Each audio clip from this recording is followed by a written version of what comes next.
Welcome to Radical Responsibility, the podcast dedicated to ridding the world of blame and shame, where we explore the issues you care about from a unique perspective. 100% ownership for each and every circumstance we face in life, day in and day out.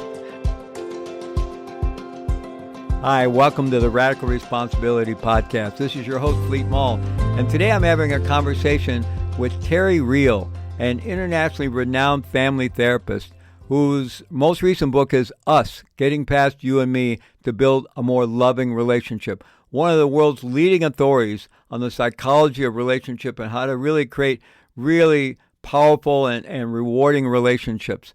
So we had a deep conversation about all that, and give it a listen. It's a great conversation. Welcome, Terry. Thank you. It's great to be here, Fleet. Well, we're thrilled to have you and really excited to. I've been excited about this conversation, really looking forward to it ever since you did your own summit focus on relationship, not too far back. So I'm going to share a bit of your bio and to familiarize our audience with you for those who aren't, and then we'll jump right into the conversation. Sound good? Great. Sounds great. Okay. So Terry Real is an internationally recognized family therapist known for his groundbreaking work on male psychology, gender, and couples. He has been in private practice for over 25 years and is the founder of the Relational Life Institute and the Relational Life Therapy Methodology. He is the best-selling author of I Don't Want to Talk About It, How Can I Get Through to You? And The New Rules of Marriage. His new book is Us, Getting Past You and Me to Build a More Loving Relationship. Terry has appeared as a relationship expert for Good Morning America and ABC News, and his work has been featured in numerous academic articles and media, including Oprah, 2020, The Today Show, New York Times, and others. Okay. So having established your bona fides, and that's quite impressive. It really is quite impressive. And obviously you are recognized around the world as a relationship expert. And so this should be interesting territory to explore with you today. And so I love that you've been called the relationship turnaround guy. I like that. I've been a business consultant my whole life, and I used to kind of frame myself as a turnaround specialist with companies. So I like that, the relationship turnaround guy. So let's begin by getting a sense of your pathway into the work you do today. How did you end up becoming a psychotherapist, and how did you end up focusing so much on relationships? Oh my gosh. Well, I like to tease and say I started off my career as a family therapist at about the age of 4. And if you'd spent time with my family, you would know why I did that. As I write about in my books, to be serious for a moment, I come from trauma. I come from violence. And I really think that I became a therapist to figure out how to heal myself. In my very first book, called I Don't Want to Talk About It, which is a book about male depression, but more broadly what patriarchy does to boys and the damage that gets done and the way that damage shows up in adult men. I remember writing in that book that I became a therapist in order to gather the skills I needed to have the conversation I needed to have with my father to free myself from becoming it. Mm. And I think that's true. I think I became there's an old line, therapists are people who need to be in therapy 40 hours a week. And I think I became a therapist to heal myself. And then I moved from my traditional psychoanalytic orientation to learning family therapy as a way of teaching myself how to have relationships, because I was clueless. The family I came from didn't help. But being a white man in our patriarchal culture stuffed me with a lot of nonsense. So I had to figure out how to do this. And all of my work has been one big psychodrama. I mean,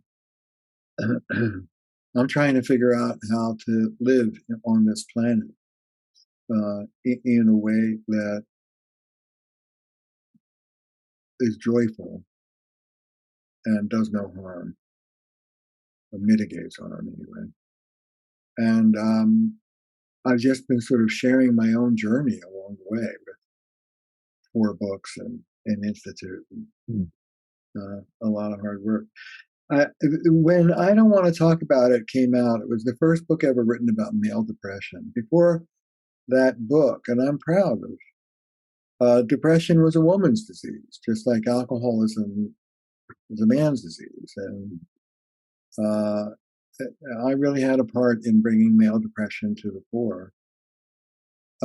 I started getting calls from all over the country. Is there somebody in Canada or LA or whatever that does your work? And after a few years, the light bulb went off, and instead of referring them to local people, I said, "Look, if you're crazy enough and you have the resources, come to Boston, where I live and work."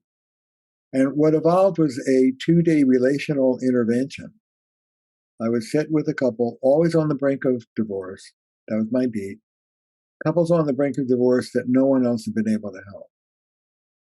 And we would spend 2 full days together. At the end of that time, you were getting a divorce or you were on track. This is the last stop. And I found a couple of things. One is I had a pretty great track record. I'd say 19 out of 20 of the couples did very well. And the other thing is that I broke just about every rule that I had ever learned in couples therapy. And long story short, I was already teaching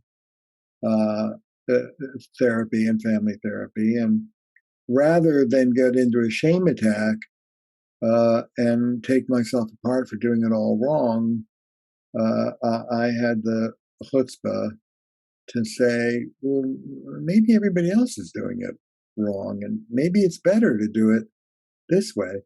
And I created a school of therapy called Relational Life Therapy, created an institute, and we've trained thousands of therapists around the world, and growing every day.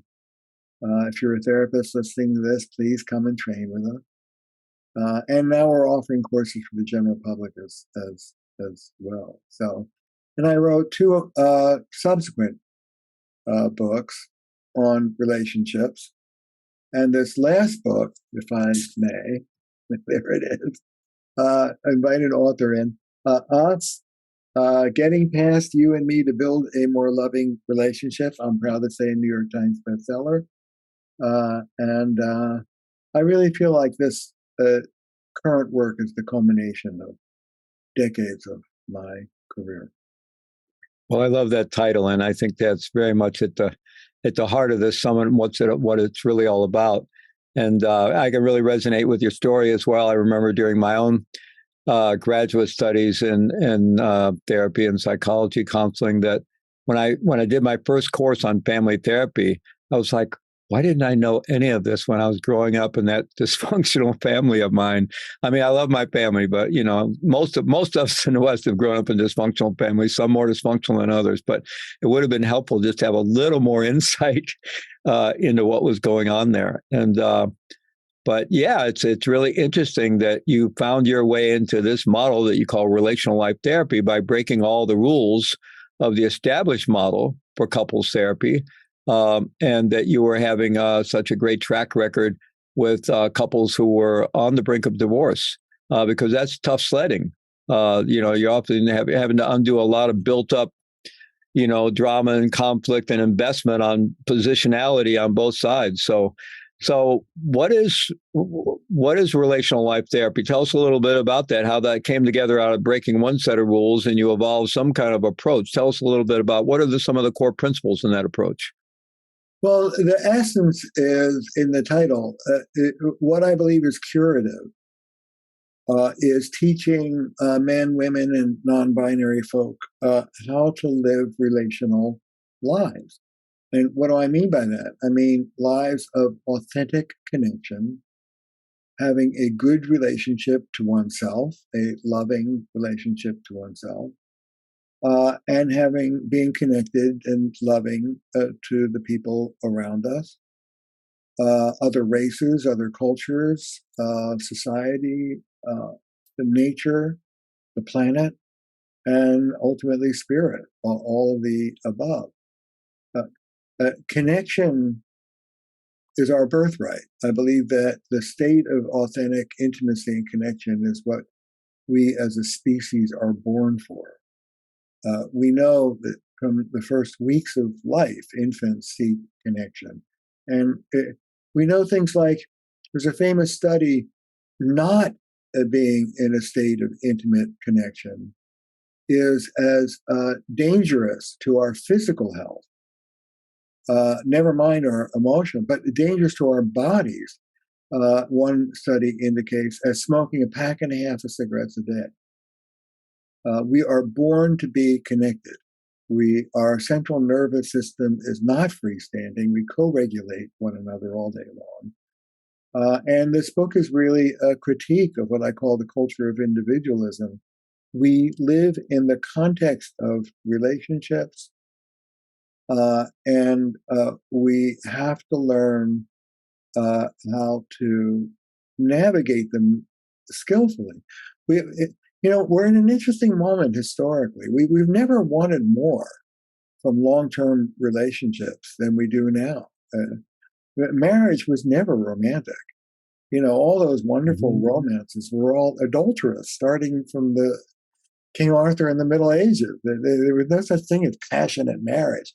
But we want to be lifelong lovers. And that's a great ambition. But our anti-relational patriarchal culture doesn't equip our kids to have the basic skills to pull off being lifelong lovers. And we don't. Most couples are not happy. Half of them divorce. And those that remain standing, how many of them are delirious? We need a new paradigm and we need a new toolkit in order to have this dream of a long-term passionate connection to each other. Things get gunked up between us and you have to know how to handle yourself. Well, one body of evidence that certainly supports what you're saying about the importance of connectedness and relationality and being in long-term relationships is the famous longitudinal study at Harvard on adult development, which in some ways represents the patriarchy because they did it on men, because when it started back then, that was a focus, and a mixture of Harvard undergraduates and some young boys or young men from some very poor families in Boston. They've been following them for more than 80 years now, and bar none, with all that evidence, and they finally started including the wives and families in the study, I think, and our colleague Robert Waldner directs that study today at Harvard, that the most important factor leading to a happy life, to longevity, to health and well-being is long-term relationship.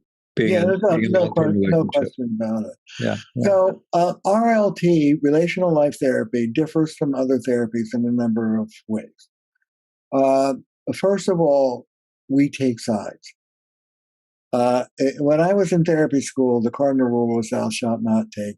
And you don't side with a woman against a man. I mean, if you lost your quote-unquote neutrality, you had to go to a supervisor and talk about your mother for a while, and then you would regain it and come back. We take sides. Not all problems are 50-50. Some are. But some are 90-10. Some are 99-1. I had a couple literally with a raging, alcoholic, unmedicated, bipolar man. And as far as I was concerned, his wife's quote-unquote contribution was that she happened to be there.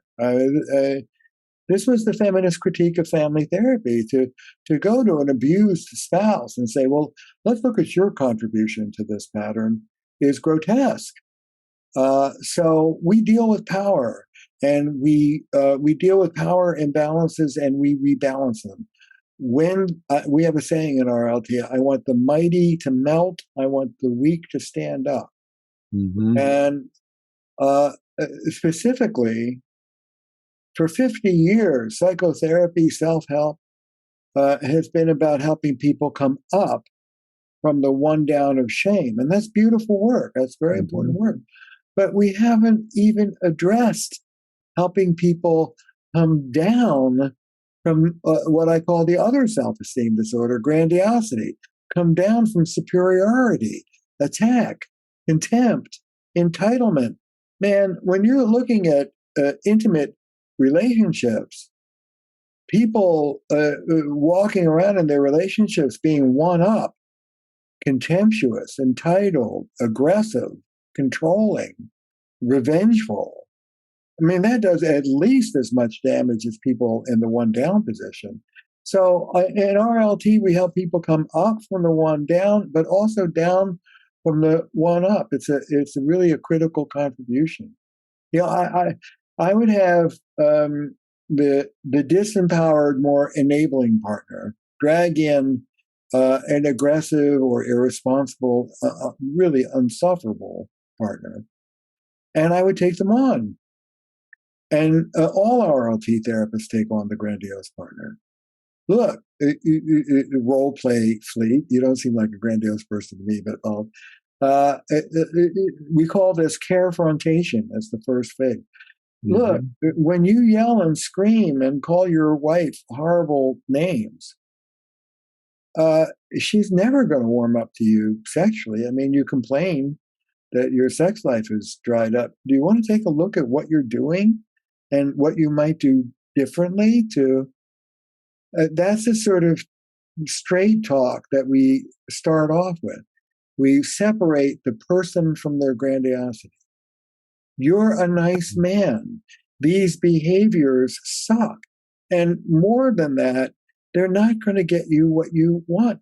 I can help you. Will you let me help you?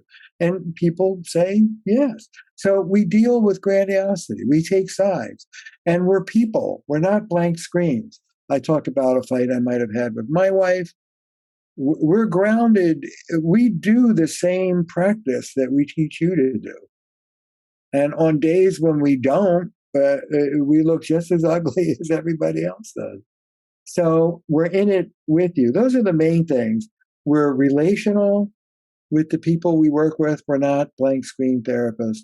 We take sides. We confront grandiosity. And there are three phases to RLT. The first is what I was just talking about, carefrontation, waking up the client. Look, Fleet, this is the thing that you're doing over and over and over again, which will never work. Let's take a look at it. The next phase is trauma work. Because people are right. Once you're trauma triggered, skills go out the window. So we have to deal with that. Where did you learn this from? We talk about the adaptive child. We'll get into that.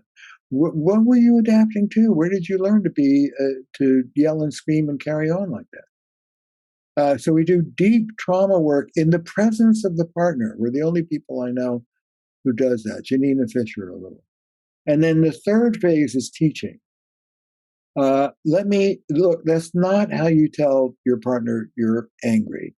That's not telling her you're angry. That's acting it out. Let me tell you what telling her you're angry sounds like. So we take you by the hand and we teach you how to do it.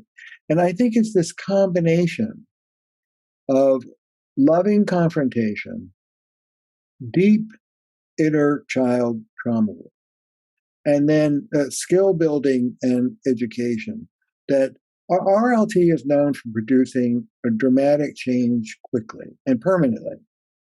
And I think it's a combination of these three together that produces such transformational changes. Wow, that's fascinating. It just feels like such a really human model and a very real kind of adult, honest model. And, I just love it. And so, yeah, I feel even a bit vulnerable sharing this, but, when I started dating as a young man, I wasn't really interested in all the one up, one down games. And I actually got dumped quite a bit early on. And then I finally kind of discovered a friend pulled me aside one time. It still didn't land with me, but in one relationship, I just suddenly was inspired to kind of make kind of a one-up move. And I found the partner responded to that. And from then on, my strategy was always being one up. Now, I wasn't abusive, but it was still subtle control. There was no question that I entered into relationships with the intention of staying subtly one up.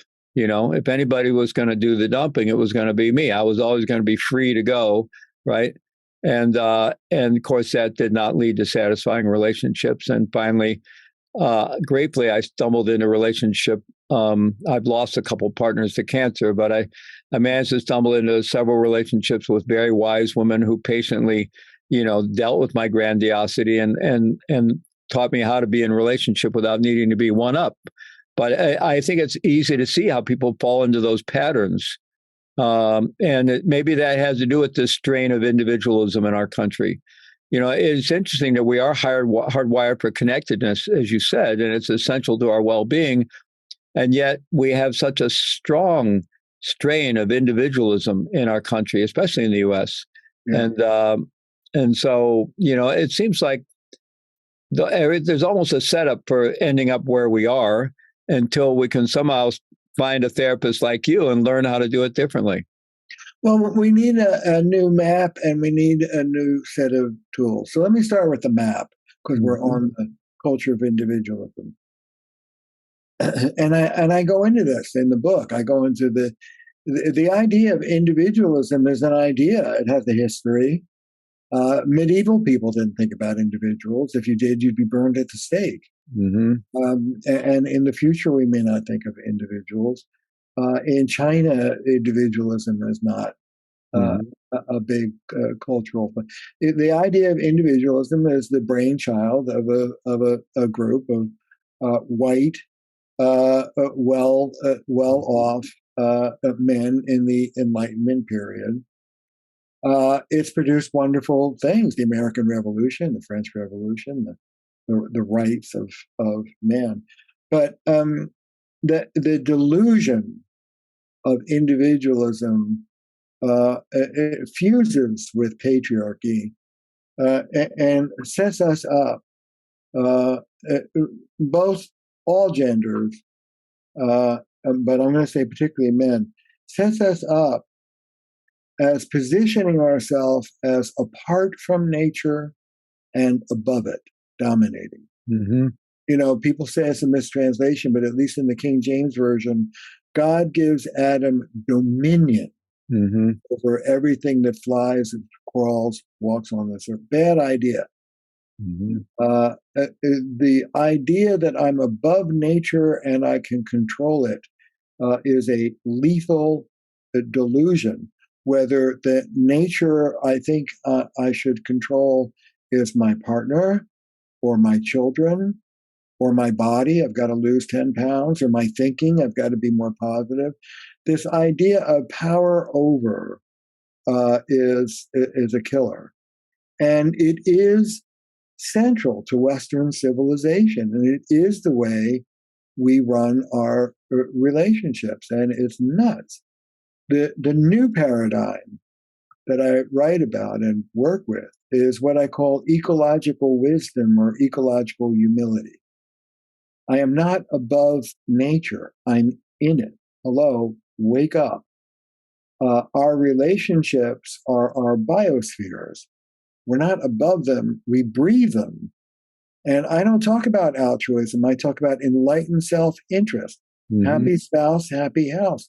When we think of ourselves as an ecosystem that we're in, as opposed to we're Lord and Masters above, once we have the humility of understanding we're in it, then it becomes in our interest to keep our biosphere clean. I could choose to pollute my emotional biosphere with a fit of temper over here, but I'm going to breathe in that pollution and my partner's withdrawal and lack of generosity over. There's no escape. And once we shift out of that power over model to a collaboration with model, everything changes. All the terms So, for example, I have a saying: you can be right or you can be married. What's more important to you? The relational answer to the question who's right and who's wrong is who cares? What matters is how are we as a team going to make this work? And when you lose your individualistic me versus you thinking and let yourself remember that you're a team, that means you too. You have a voice. You need to assert yourself. That's part of the relationship. But you assert yourself within the larger context of my marriage, my family. Can I give you an example? Absolutely. Yeah, true story. So this is straight, the stereotypical heteronormative. She says, you're a reckless driver. He says, no, I'm not. I'm aggressive, but I'm not reckless. She says, no, you're reckless. He says, no, I'm not. I call this an objectivity battle. I hope people can relate. Right. Is it this or is it that? No, it's that. No, it's that. No. Well, I have my evidence over here. Well, I have my evidence. Goes on endlessly. After a few sessions with me, this is what she sounds like. This is a true story. She says, honey, I know you love me. I know you care about me. Listen, call me crazy, call me neurotic, but when I'm in the passenger seat and you're driving and you're going 20 miles above the speed limit, you're changing lanes and you're tailgating people, you may know that you're safe, but I don't feel it. I'm terrified. And I don't know, you don't really want me to be sitting next to you being terrified every time we drive. As a favor to me, could you drive more conservatively so I don't have to be so scared? And he says, sure. And what would have been a fight that could have gone on for 40 years is solved in 10 minutes, because it's not about who's right and who's wrong. It's not about one of us wins and the other one loses. It's about, let's remember that we're a team and we care about each other. How can this work for both of us? And that is literally a different part of our brain. That is a more mature part of who we are. And that's what this work is designed to wake up. Wow. I don't know if I'm familiar with his work, but I hear strains of Marshall Rosenberg's work, nonviolent communication, in there. Such a beautiful way to communicate in such that you really are going to meet each other's needs and not devolve into the argument, the previous argument. And, I also love what you said about enlightened self-interest is a term I use in my work a lot. And enlightened self-interest is always long-term interest. Because and once you're, because it might in the short term might feel good to punch somebody, but in the long term you go to jail, right? So, as soon as we focus on our long-term interest, that always involves others, because like it or not, we're interdependent beings. We're completely interdependent with everyone, right? So, long-term interest ends up being in everyone's interest, and I like that. At one point, I was doing earlier work on my dissertation. I was going to do it on altruism. And I read everything about altruism. I was very dispirited because the scientists were all saying altruism is a myth. I still don't know that that's true. I think we have altruistic instincts, but I like the term enlightened self-interest as well. So you used an example of an argument. Let's talk about arguments a little bit, because that's one thing that can really degrade the quality of relationships. And couples long-term often allow themselves to devolve into that kind of constant arguing and nitpicking and bickering and that kind of thing. And, once we get in arguments, we like to win, right? We like to be right. It's very addictive to be right, right? And I love that phrase. We have a similar phrase in a training I do sometimes when we have two people in a training, they're just locked, they got their horns locked. We'll just look at one of them and say, what do you want? You want to be right or you want to have a relationship? You choose. You don't get to have both, right? Right. So, but once people find themselves in that argument, right? I mean, I know you say in your book, if somebody wins, both lose. So how do you move from that phase into, I mean, you kind of gave us an example there, but could you talk a little bit more about how we undo our patterns of arguing and needing to win arguments? Well, this is what's central. As a couples therapist, the most important question that I ask myself when I'm sitting with, say, a a warring couple like that, or any couple. The most important question is not what are the stressors, because a good couple can handle stress. Kids, money, sex, whatever. The most important question is not even the choreography. We call it the more, the vicious circle they're caught in. You know, the more I'm going to make you a gay couple. The more Fleet pursues, the more Dave distances, and the more Dave distances, the more Fleet pursues. That pattern's really critical. That's not the most important question. The most important question I ask is this one: which part of you am I speaking to? Am I speaking to, and we talk about three parts. The first part is the most mature part of the brain. Prefrontal cortex doesn't develop until you're 26 years old. Last part of the brain to develop in the human species. And this is the present-based, I call it the wise adult part of it. Mm-hmm. Present-based, non-trauma triggered, able to stop, think, deliberate, choose, a thoughtful adult. The autonomic nervous system scans our bodies 4 times a second. Am I safe? Am I safe? Am I safe? Am I safe? Mm-hmm. If the answer is yes, I'm safe, we stay in this mature part of our brains. If the answer is no, I'm in danger, that shuts down, and we're immediately seized by subcortical, more primitive parts of the brain, more automatic. Fight, flight, freeze, or fix. Automatic knee-jerk response. And I want your listeners to think for a moment about what their automatic response is. Fight, screw me, screw you. Flight, and you could be sitting 6 inches in front of somebody and still call that stonewalling. Mm-hmm. Freeze, just paralyzed. And fix, fawning is what the biologists call it. I'm going to make you feel better because that's not a mature adult. I'm going to work on the relationship. I'm too upset that you're upset. I'll tie myself into knots. It's sort of codependent enabling. Fight, flight, freeze, or fit. Take a moment, those of us who are listening, and out yourself. In those rare moments, I know you're almost always in your adult, but in those rare heated moments, in your current intimate sexual relationship, where do you go? Fight, flight, freeze, or fix? And I call that the adaptive child part of us. There's the wise adult, all the way in the back, amygdala, very primitive, the wounded child, which when I do healing work, it is seen as first moments of life up to about 4 or 5, very young, flooded, reactive, on the receiving end of the abuse or neglect. It just wants to crawl in someone's lap and be held and cry. Between those two is the adaptive child.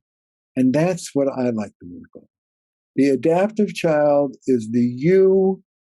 It's a kid version of an adult. It's the you that you put together in the absence of healthy parents, how you adapt it. And the issue is almost everybody I see has lived their lives out of the adaptive child, thinking that it's a wise adult, and it's simply not. It's black and white, it's rigid, it's automatic, it's compulsive, it's harsh, it's repetitive. There isn't a lot of flexibility in it. And the work is in the heat of the moment. When you're triggered, when you're doing the same old that you learned as a kid, you're gonna stand up for yourself and not be, or you're gonna get the hell out of here, or you're gonna fix it, or whatever your knee-jerk response that comes right out of your childhood. You take a breath, or take a break. I'm a big fan of break. Take a walk around the block. You do some breathing. I call this relational mindfulness. And it really is bringing the spiritual practical of mindfulness into our relationship. In this moment, can I breathe myself out of that reactive state back into center? I call it remembering love. You remember the person you're speaking to as someone you care about, and the reason why you're talking is to make things better. If you're not there, I have great advice for you. Shut up. Don't try and solve your relationship problems from that adaptive child. First, get yourself out of the reactivity, get centered, and then deal with the relationship. Um, so, uh, again, we have three phases. The first is, what is that adaptive child doing in your relationship over and over again that's screwing you? For example, angry pursuit. If your big move in your relationship is to angrily complain about how your partner isn't close to you, you will never get them closer by doing that. So the first thing we do is look at what are you doing, or more accurately, what is that adaptive child part of you doing over and over again that is never going to work. The second phase is, okay, where's this from? What were you adapting to? Where did you learn this? That's the trauma work. And then the third phase is, let me teach you how to do it better. Can I tell you a story? Absolutely. True story. Couple on the brink of divorce. He's a chronic liar. She's going to leave him because she can't stand all this lie. And for the therapists who are listening, and I hope all of you therapists, if I can put in a plug, come to my website, relationallife.com, or just terryreal.com, and come train with us. We have a 2.5-year training program to learn how to do this. And you can start, you don't have to commit to the whole thing. You get a taste of it. But anyway, so they come to me on the brink of divorce. And for the therapist listening, he's the kind of guy, I say to him, the sky is blue. And he says, well, it's aquamarine. He won't give it to me, right? Right. That's too much of a confession to admit that it's blue. So I have this guy's stance between what his partner says and the way he's operating in the room. He has a PhD in evasion. This guy's relational stance that he repeats over and over again is evasion. Got it. So then I ask him a question. If you're not thinking relationally, it sounds brilliant, but it's fallen off a log. Show me the thumbprint and I'll tell you about the thumb. Once I identify what the adaptive child part of you does, the next question is, what were you adapting to? Where did you learn this? So I say to him, who tried to control you growing up? Sure enough, his dad. Military man, how he ate, how he sat, what clothes he wore, with friends. How did you deal with this controlling father? He looks at me and smiles. That's important, that smile. That's resistance. And he says to me, I lied. I lied to him. He said, don't be friends with Henry. I was friends with Henry, and I told him I was friends with John. Got the old man off my back. Brilliant. Brilliant little boy. I teach my students, always be respectful of the exquisite intelligence of the adaptive child. You did exactly what you needed to do back then to survive and be intact and grow. Good for you, smart little 4-year-old boy. But I have a saying, adaptive then, maladaptive now. You're not that 4-year-old. Your wife is not your father. How about a new bag of tricks? True story. They come back 2 weeks later, hand in hand. They say, we're done. We're cured. This is our last session. And they were. It was a 1-session cure. Tell me, there's a story. Between the last session and this one, she sends him off to the grocery store to buy 12 things. True to form, he comes home with 11. She says to him, where's the pumpernickel? He says to me, every muscle and nerve in my body, and we've all been here, was screaming to say to her they were out of pumping. And in this moment, I took a breath. I thought of you. We therapists lend our clients our prefrontal cortex, our brain. I thought of you. I looked my wife in the eye and I said, I forgot the pumpernickel. And true story, she burst into tears. And she said, I've been waiting for this moment for 25 years. That's recovery. Wow, beautiful. That's what we're after. Wow. And really it shows, I think there's a lot of modalities for healing trauma, but I think insight is incredibly powerful when we really see the connections. Oh, I see, I created that way of being to deal with that situation back then. It was very intelligent. It worked then. It's not serving me now. I'm going to stop doing it. On some level, it's that simple. Now there's stuff in the body and the nervous system we need to work through, but the power of insight to really understand why we're doing the things that we're doing is so powerful. I love it. So yeah, I would take it a little differently or further if I can. I would say these inner children, these traumatized states and states of adaptation are very young. And they live inside of us. There's circuits of our neurology. And the work that I do is about forming a relationship with these younger states in us, putting your arms around them, hearing them, but ultimately demoting them. You know what? We'll call this guy Pete. You know what, little Pete? You're a very clever little boy to lie and not be controlled. I love you to pieces. But this is my wife, and she's not really trying to control us. You're a little paranoid, my darling. So I hear your fear. I love you to pieces. You talk to me about it. You let me deal with her. So it's really a relational model. A lot of trauma work is release work. We do that, but it's more like bringing the adult part of you into an ongoing relationship with these inner children, these inner states, on an ongoing basis, so that when they kick up, we deal with them and we don't act them out and demand that our partner deals with them. So in some ways, in that work, that inner work, you're maybe pointing to this. So sometimes when we're triggered, it's quite obvious. We're upset, we fly up the handle, and we all have our triggers, and we're probably well aware of times we get very triggered. But triggers can be much more subtle, and some of our adaptive child patterns and strategies can be subtle, and we can be playing out some adaptive strategy, apparently calm, cool, and collected.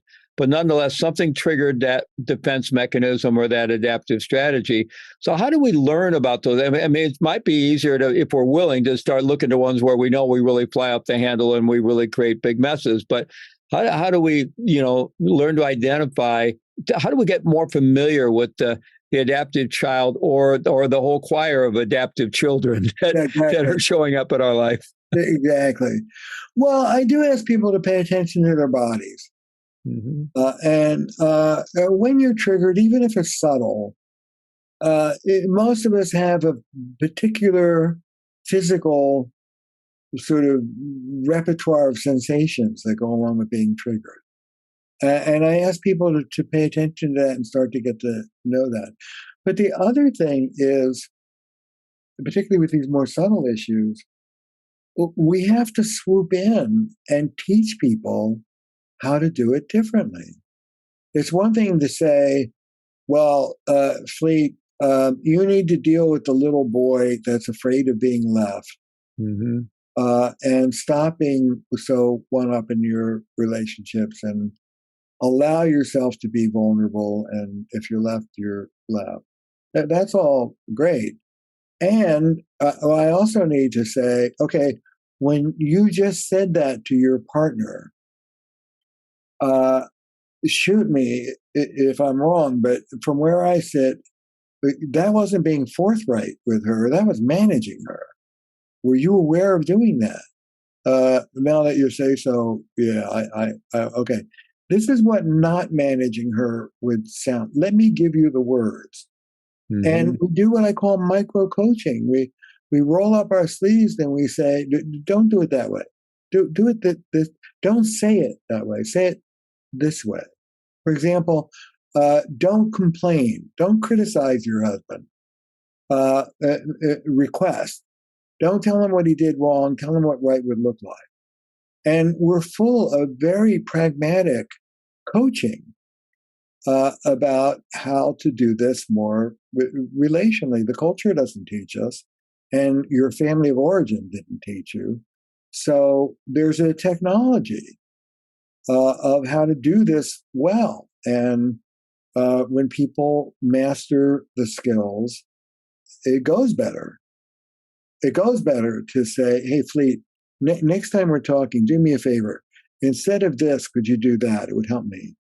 That goes better than, you son of a bitch, I can't believe you just don't ever talk to me like that.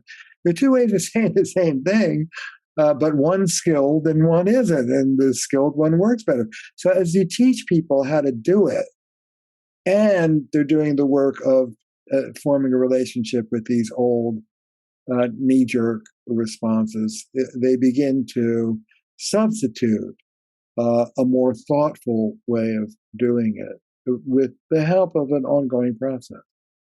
Wow. So as I'm hearing about your model, it's this shift from couples therapist as a facilitator, negotiator, mediator or something, into this is relationship education and training and relationship coaching. Right. Yes, it is. And I think that's so powerful because it's what we all need. I mean, relationships you can't boil some things down to simple principles, but nonetheless, they're complex. We're complex beings, and none of us were trained to do this right in school. None of us got any training on how to do relationships. So, I mean, it's really beautiful. So, and I love that you called relational life therapy. You sometimes reference it as relational mindfulness. And so you and I were chatting before the interview. We both have a background in meditation for many years. And so do you bring that into your practice in terms of actually training people to pick up a formal mindfulness practice and some kind of, we all know, it's a human trait, mindfulness, and we can all try to be more mindful in the moment, but it's a lot easier to do that if we actually have some training that's increasing our default level of mindfulness that we walk around with, right? So I'm wondering how you integrate that into the way you train therapists as well as the way your therapists and you bring it into your practice. Well, one of the reasons I ask that is I know that our summit, not universally, but many people on our summit have a background in mindfulness, there's a strong interest, and a lot of our presentations are going to have some relationship with mindfulness. So I wanted you to flesh that out for us in terms of your model. Well, look, the experience that you're having on the pillow comes to visit you in that heated moment. When you need to take a breath and come out of your reactivity and try and get centered. I mean, the more practice you have coming out of your reactive mind into a centered state, the easier it's going to be when you're dealing with live ammo in the marital battlefield. So work that we do on mindfulness in general is a great ally. And conversely, for example, drinking or getting high are mindfulness dissolvers, and you don't want to. You do want to spend time on the pillow if you're serious about your relationship, and you don't want to try and resolve a long-standing issue after you've had a few beers. It's just kind of, I don't know, excuse me, it's just kind of logical to me. But this is really about bringing our spiritual practice. Some teachers said that Dharma in the West is our relationships. So, Terry, thank you so much for all of this. Incredibly beneficial and practical. So as we bring our conversation to a close here, just two last things. One, I'm going to ask you how to let our audience know how they can find out more about your work. But before that, if you just have any final, any words of advice for, this summit's all about making this year the best year of our lives. And unless we're very unusual beings, that's going to have a lot to do with the quality of our relationship. So any final, directional pointers for us, and then where we can find out more about your work. Don't be spontaneous. Be artful. Good one. Take learning about relationships seriously and make a study of it together. I call this being partners in health, partners in recovery. Read my book, if I may. Go to my website. We've got courses on relationship courses. We just did one on relational parenting for therapists. Come and train with us. But whether it's me or you or whomever, have some humility. You do not know how to do this in a sophisticated way. There have been people like me, you, others who've been studying this for a long time. We do know a few things about how to do this. Learn some wisdom and be humble and bring your spiritual practice. People always say relationships take work, but they don't say what it is. The work of relationship is minute to minute. In this minute right now, am I going to go with my knee-jerk automatic response, or am I going to take a breath and do something more humane, more skilled, more mature? Every minute we're with each other is an opportunity to make that choice. So make that choice and get support and learn a few things about how to do it. Wow. Beautiful, beautiful, beautiful. So Terry Real, New York Times bestselling author, and they can find all about your work, as you were referencing your website, I believe is terryreal.com, right? Quite simple. Yeah, that's the easiest way to do it. If you're a therapist, go to relationallife.com, relational life therapy. One word, 2 L's, relationallife.com, and learn about our trainings. Wonderful. Thank you so much, Terry. Be well. Thank you. Be well.